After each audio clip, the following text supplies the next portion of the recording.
സർക്കാർ panel അവഗണിച്ച digital സാങ്കേതിക സർവകലാശാലകളിലെ താൽക്കാലിക വിസിമാരെ തുടരാൻ അനുവദിച്ച ചാൻസലറായ ഗവർണറുടെ വിജ്ഞാപനം.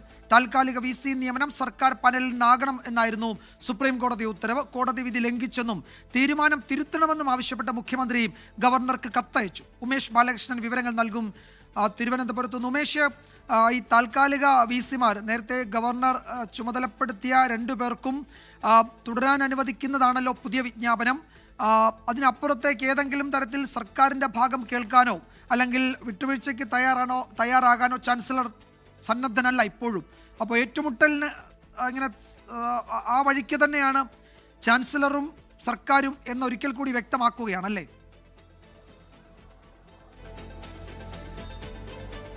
തീർച്ചയായും ഗവർണർ ഇതുമായി ബന്ധപ്പെട്ട് കൃത്യമായ നിലപാട് ഈ നിയമനത്തിലൂടെ വ്യക്തമാക്കി കഴിഞ്ഞു. എന്തായാലും സർക്കാരുമായി ഒരു ഒത്തുതീർപ്പിനില്ല.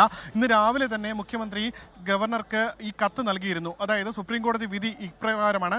അതുകൊണ്ട് തന്നെ ഇതുമായി ബന്ധപ്പെട്ട തുടർ ചർച്ചയ്ക്ക് നിയമമന്ത്രി പി രാജീവിനെയും ഉന്നത വിദ്യാഭ്യാസ മന്ത്രി ആർ ബിന്ദുവിനെയും ചുമതലപ്പെടുത്തിയിരിക്കുന്നു എന്ന് കാണിച്ചായിരുന്നു ഗവർണർക്ക് കത്ത് നൽകിയത്. ഈ കത്തിനെ തുടർന്ന് നാളെ ചർച്ച നടത്താനാകുമോ എന്നുള്ള വിശദാംശങ്ങൾ സർക്കാർ ചോദിക്കുകയായിരുന്നു. ഈ ഘട്ടത്തിലാണ് അടിയന്തരമായി ഗവർണർ ഈ 2 സർവകലാശാലകളിലും ഡിജിറ്റൽ സർവകലാശാലയിൽ സിസ തോമസിനെയും സാങ്കേതിക സർവകലാശാലയിൽ ശിവപ്രസാദിനെയും നിയമിച്ചുകൊണ്ട് ഉത്തരവിറക്കിയത്, വിജ്ഞാപനമിറക്കിയത്. അതിന് തൊട്ട് പിന്നാലെ തന്നെ ഇരുവരും ഈ സർവകലാശാലകളിലെത്തി ചുമതല ഏറ്റെടുക്കുകയും ചെയ്തു. എന്തായാലും അല്പം മുൻപ് പ്രതികരിച്ച നിയമമന്ത്രി പി രാജീവ് ശക്തമായി തന്നെയാണ് ഗവർണർക്കെതിരെ വിമർശനം ഉന്നയിച്ചത്. സുപ്രീം കോടതി വിധിയെ പൂർണ്ണമായി ഗവർണർ തള്ളിക്കളഞ്ഞിരിക്കുന്നു. രാജ്യത്തിന്റെ ഭരണഘടനയാണ് ഗവർണർ വെല്ലുവിളിക്കുന്നത്.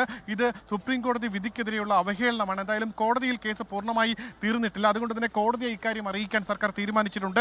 ഒപ്പം ചർച്ചയുമായി ഗവർണർ സഹകരിക്കുകയാണെങ്കിൽ വീണ്ടും ഈ ലിസ്റ്റ്, അതായത് ഉന്നത വിദ്യാഭ്യാസ വകുപ്പിൽ നിന്ന് സാങ്കേതിക സർവകലാശാല വിസിമാരെ നിയമിക്കാനുള്ള 3 പേരുടെ പട്ടികയും ഡിജിറ്റൽ സർവകലാശാലയിലേക്ക് മുഖ്യമന്ത്രിയുടെ ഓഫീസിൽ നിന്ന് 3 പേരെ നിയമിക്കാനുള്ള പട്ടികയും ഇന്ന് തന്നെ കൈമാറുകയും ചെയ്യും. ഈ രീതിയിൽ നിയമനം നടത്തണമെന്ന് സുപ്രീം കോടതിയുടെ വിധിയുടെ പശ്ചാത്തലത്തിൽ വിധിയുടെ കാര്യങ്ങൾ കൂടി ഉദ്ധരിച്ചുകൊണ്ടായിരിക്കും പുതിയ പട്ടിക സമർപ്പിക്കുന്നത്. എന്തായാലും അതിൽ നിയമനം നടത്താൻ ഗവർണർ തയ്യാറായില്ല എങ്കിൽ നിയമ നടപടിയുമായി മുന്നോട്ട് പോകാനുള്ള ആലോചനയിലാണ് സർക്കാർ ഇപ്പോൾ. വിജയകുമാർ.